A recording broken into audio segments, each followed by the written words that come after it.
Today's video is probably going to rub some people the wrong way. Because it seems like every time I talk about Giannis and the Milwaukee Bucks, I tend to get blasted in the comment section for it. And the reason being, my opinion on this is different than a lot of other people's. And my opinion has not changed. I haven't wavered in my stance on this. I made a video, I believe it was May of last year, outlining why Giannis needed to get the hell out of Milwaukee. I followed up on it after the Bucks were eliminated from the playoffs last year, explaining again why Giannis needed to leave Milwaukee. Then I doubled down when he decided to re-sign with the Bucks. Which, if Giannis' ultimate goal is to win a championship, re-signing with the Milwaukee Bucks was the worst thing he could do. A lot of Bucks fans, they tend to take this personally when I talk about it. I don't have anything against the city of Milwaukee. It's a nice town, great people there. But if you want to win in the NBA, it is not going to happen in Milwaukee. There is a reason Kareem Abdul-Jabbar left in the mid-70s, even after he won a title with the Bucks, still left, headed out west to Los Angeles. There's a reason the Bucks haven't had a superstar player since Kareem left, until Giannis. And no one knew that Giannis was going to be a superstar. Hell, he was in the league 5 or 6 years before the casual NBA fan even knew who the hell he was.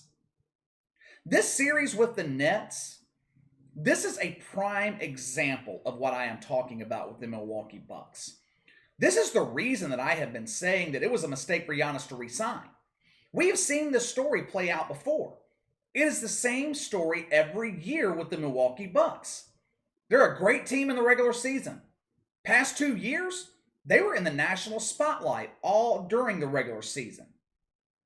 Not so much this year. Did you notice that? The Bucks have kind of flown under the radar this year. That's because no one believes in this team. No one believes they're real contenders.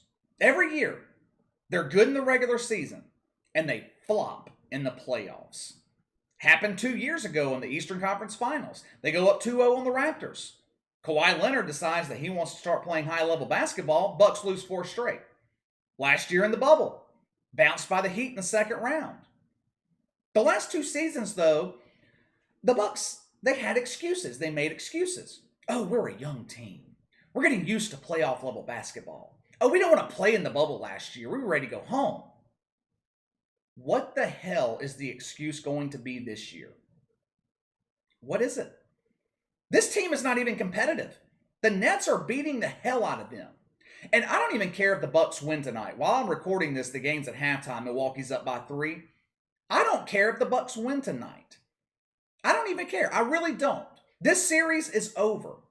And the Nets, they've been playing without James Harden, the second best player on the team. They're still beating Milwaukee by 30-plus points. Game 1, at least the Bucks tried. At least they tried to be competitive.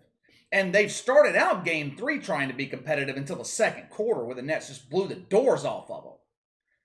But Game 2, that was embarrassing. It looked like they had already given up on this series. Brooklyn won that game by 39 points. Didn't feel like it, though.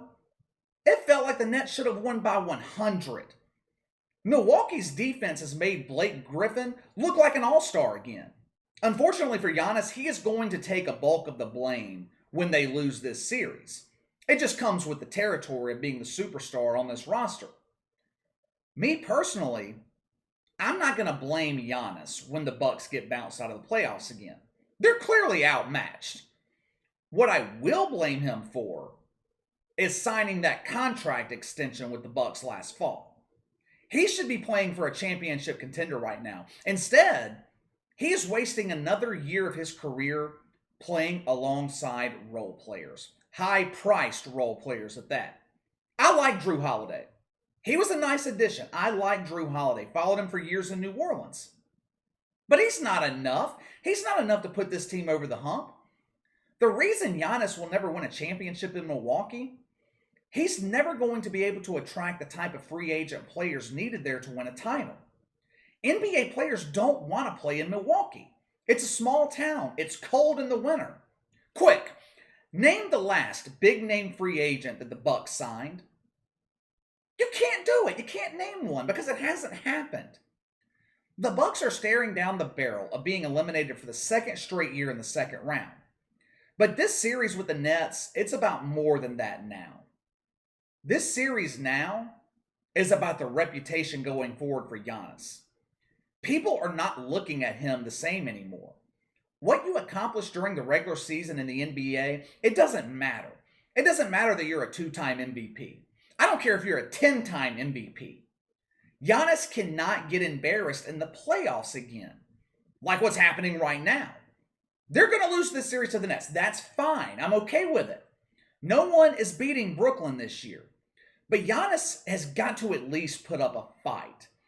I'm not talking about a fight on the stat sheet either. Giannis' stats have not been that bad this series. I'm talking about making the Nets work for it. Kevin Durant and Kyrie Irving, they haven't even broken a sweat in this series. I saw an article the other day, I believe it was on Fox Sports, and they mentioned the fact that fans in Milwaukee have to be thankful that Giannis went ahead and signed that extension. Because if he didn't, the Bucks would be under even more pressure than they are right now. The premise was, at least fans in Milwaukee can take solace in the fact that they've got Giannis locked in long term. Unlike Mike Budenholzer, who's going to be fired as soon as this series ends. But I wouldn't be so sure about Giannis being in Milwaukee long term. NBA contracts, unless you're the player, NBA contracts are meaningless. All they do is guarantee the player a lot of money. All that player empowerment LeBron James fought so hard for, just because a team has a player under contract doesn't mean that player will remain with the team through the length of the deal. All Giannis has to do is announce publicly that he wants out of Milwaukee, and the Bucks are screwed. There's nothing they can do. If Giannis were to do that, the Bucks are only left with a couple of options, all bad. They can refuse to trade him and deal with a disgruntled superstar in the locker room all season. How'd that work out in Houston with James Harden?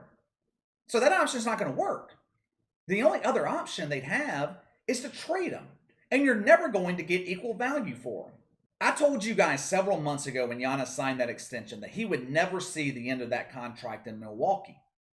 At some point, and it might not be this offseason, but it's coming. At some point, Giannis is going to demand a trade. Let me tell you why. Legacy is important when you are a player of Giannis' stature in the NBA. The Bucks get swept by the Nets, or they lose this series 4-1. It's not going to impact the legacy of a guy like Chris Middleton. He's a damn role player. 10 years from now, most people will forget Chris Middleton even played in Milwaukee.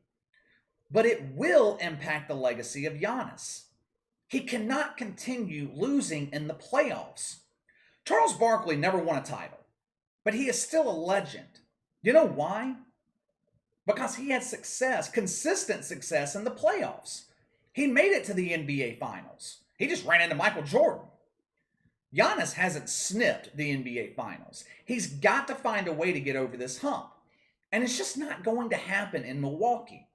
Guys like Drew Holiday, Chris Middleton, those are number 4 and 5 options, maybe even 6 on a championship caliber team. In Milwaukee, they're 2 and 3. There's going to come a point where Giannis realizes that he is not going to be able to cement his legacy in Milwaukee. And when he comes to that point, I don't give a damn if he has 10 years left on his contract. When he comes to that realization, he will be on the first plane out of Milwaukee. All right, what are your thoughts on Giannis' future in Milwaukee? Do you think he stays there long term, or will he eventually force his way out? Sound off in the comments below. Let me know your thoughts. Make sure to like and subscribe. Click the notification bell to receive all notifications from the channel. Best way to contact me is by email at btlkc84@gmail.com. KC_BTL84 on Twitter. I'll see you guys later.